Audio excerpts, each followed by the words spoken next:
Hi, I'm Dick Young, Executive Director at Zephyr Point Presbyterian Conference Center on Lake Tahoe. I want to thank Pastor Pat Meacham and the leadership of Spanish Springs Presbyterian Church for the invitation to be with you. During these difficult, unprecedented times, it is right and good for the people of God to gather, and I am privileged to be among you. I thought for the taping of this segment that I would give you a little taste of Tahoe and a sunset over my left shoulder. And so, if nothing else, you've been treated to one of the wonders of God's good creation. I've chosen as a reading a passage from the first letter of John, the 4th chapter. Beloved, let us love one another, because love is from God. Everyone who loves is born of God and knows God. Whoever does not love does not know God, for God is love. God's love was revealed among us in this way. God sent his only Son into the world so that we might live through him. In this is love. Not that we loved God, but that he loved us and sent his Son to be the atoning sacrifice for our sins. Beloved, since God so loved us, we also ought to love one another. No one has ever seen God. If we love one another, God lives in us, and his love is perfected in us. Amen. Does the name Jackie DeShannon mean anything to you? In March of 1965, she recorded what became a hit song. A song that was so popular that over 100 other artists would record it. The words were written by Hal David, the music by Burt Bacharach. While you may not know Jackie DeShannon's name, my guess is you know this song, and I'll bet you could sing along.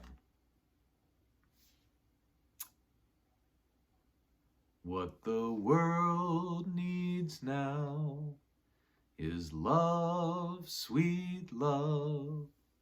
It's the only thing that there's just too little of. What the world needs now is love, sweet love.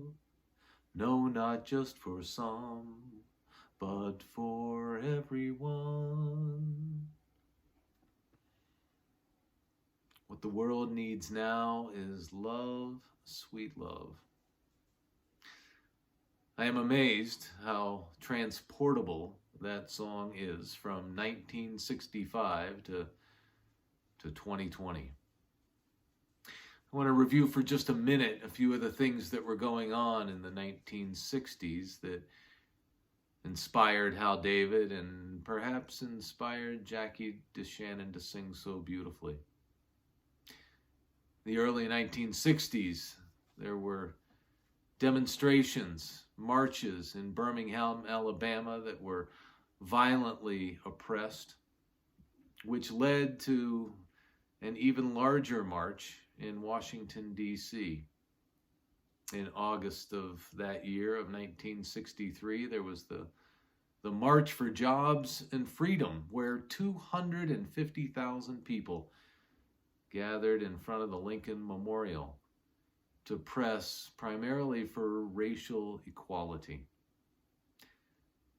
That was the occasion for the Reverend Dr. Martin Luther King Jr.'s I Have a Dream speech, where he laid out this vision for a nation where all were equal, where all had equal opportunity, where the color of one's skin or the creed that one claimed didn't determine the opportunity that one would receive. In 1965, the U.S. involvement in Vietnam was heating up. A bombing campaign in North Vietnam accelerated the American involvement, which at the same time accelerated protests here at home against the war, it was a divided time. It was a time when Americans were pitted against each other culturally and politically. It was a time in which Jackie DeShannon sang into and said, "What we need is love." I hope you were listening to that reading from the first letter of John about the nature of love, of where love comes from, about how we access love. For God, in God's very nature, says the writer of 1 John, is love. And so, for those who claim to know God, love should be evident in their lives. And the writer says, for those whose lives do not evidence love, they do not know God. How does this speak into our time? I don't have to tell you that we are living in a difficult period. COVID-19 and its effects, isolating us, separating us, dividing us. The voices just seem to get louder, but solutions don't seem to accompany those voices. How do we come together? How might love actually be employed in our current situation? How can we, you and me, provide leadership within our families, within our communities, within our churches? In the ways that we are able, how do we help bring about a more just and peaceful world? I want to suggest that every institution is in question at this time, including the church. The ways that we have done things in the past are not working and may not work in the future. And so how will we adjust? What will we do? The very nature of church has been gathering with others in community. Even that is not possible during this time. How will we change? How will we grow? How will we adapt? I want to suggest that for us to truly love one another, we have to know each other. We have to be talking to each other. Those for whom you might not agree with their politics or with their stance on one issue or another, is avoidance the only answer? And that's often a best case scenario, avoidance. I think we are called to more. I think we are called to love one another. And that somehow in loving each other, we can find a new path forward. I have to believe that's true, because that's what my faith leads me to. And even in the face of hate and division and vitriol, that's what we should be bearing witness to as followers of Christ. What the world needs now is love, sweet love. Could it be true? Could it be true that what the world needed when that letter of 1 John was written, when Jackie DeShannon sang in the 1960s, that even today, could it be that what the world needs most is love? Beloved, let us love one another, because love is from God. Everyone who loves is born of God and knows God. Whoever does not love does not know God, for God is love. I believe there are answers here for us answers that can help bridge divides, answers that can help bring us together, not only as communities, but as a nation, and maybe even as a world. If we are going to love one another, we need to first care about each other. And if we're going to care about someone, then we have to know something about them. We have to be in conversation with them. We have to understand how we're alike and maybe how it is that we come to think differently. We need to respect one another if we are going to get to loving one another. And we only do that by coming to realize our common humanity. And through that, and this imperative to love, I believe we can find a way forward. One of the outcomes of love is understanding. And one of the prerequisites to love is compassion. And so when we find ourselves separated from another, I believe our goal needs to be compassion. How do I feel for that other person? How do I put myself in their shoes? What might they be struggling with? What challenges might they be facing that I have no clue about? I'm going to tell you a story from my church I served in Western New York. In 2016, our congregation helped resettle a refugee family. This particular family was coming from Syria. The Syrian civil war broke out in 2012. This particular family tried to ride it out in Aleppo. Life became so intolerable and so dangerous that they fled. The mother and the father and 5 children, they fled to Lebanon, where they spent a year in a refugee camp. Conditions were horrible.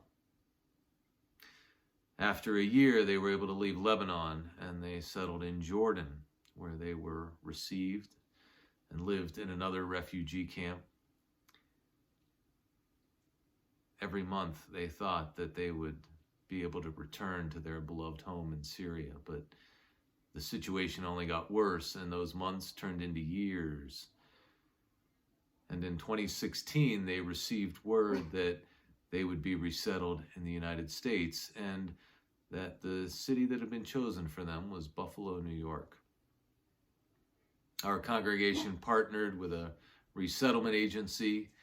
We were given the names of the family, the ages, a few details about them, and we outfitted an apartment in the city of Buffalo. All the furniture, hangings on the walls, we put food in the refrigerator, we prepared the way for them, and members of our congregation went to the airport and greeted them as they arrived in the United States.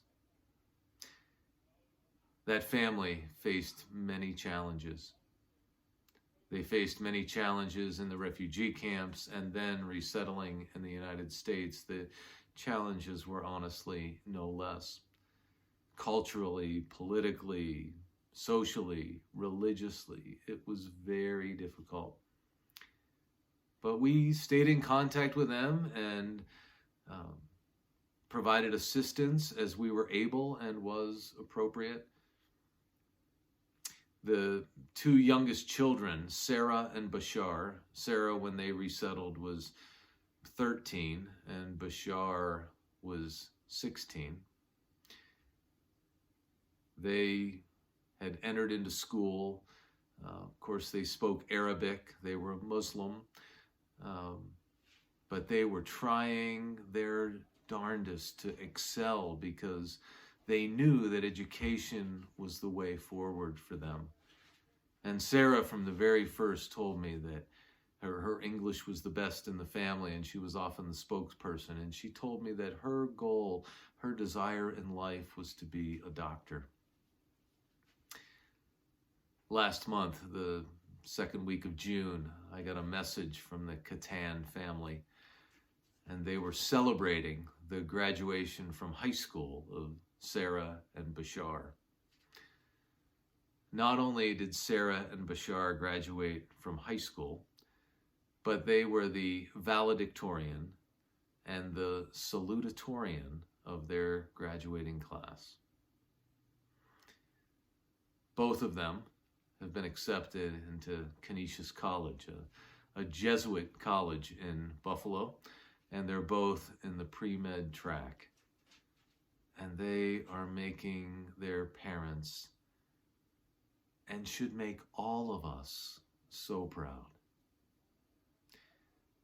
There were many differences that we discovered between the Catan family and ourselves, but over meals and over celebrating holidays and over celebrating each other's lives, we came to realize that they were so much like us. And in late 2016 and early 2017, when there was a backlash against refugees, the Catans couldn't understand why that was occurring. And our congregation came to see that issue very differently through the eyes of that refugee family. We can't love someone if we don't know them. And that applies whether they are from the other side of the globe, or from the other side of the country, or from the other side of the aisle. We have to know one another in order to love one another. And to know one another, we have to get into conversation with each other. What we can know for certain is that love comes from God. And that when we share love, we are sharing God. I want to tell you something that Sarah Catan said in her speech as the valedictorian of her high school graduating class. She was talking about the pandemic. And she said, quote, and because the class wasn't able to graduate, it was a virtual graduation. Sarah and Bashar gave their speeches from a stage with an empty audience. But she said this about the pandemic. The pandemic is just another obstacle that I am sure will pass, like all the other terrible circumstances that we all experienced at one point. We have all experienced difficult circumstances, some of us terrible circumstances, and some certainly more than others. But the spirit that Sarah and her family demonstrated is one that I think we can learn from. My friends, love is from God. Let us find ways to share that love with each other each and every day. Blessings to you.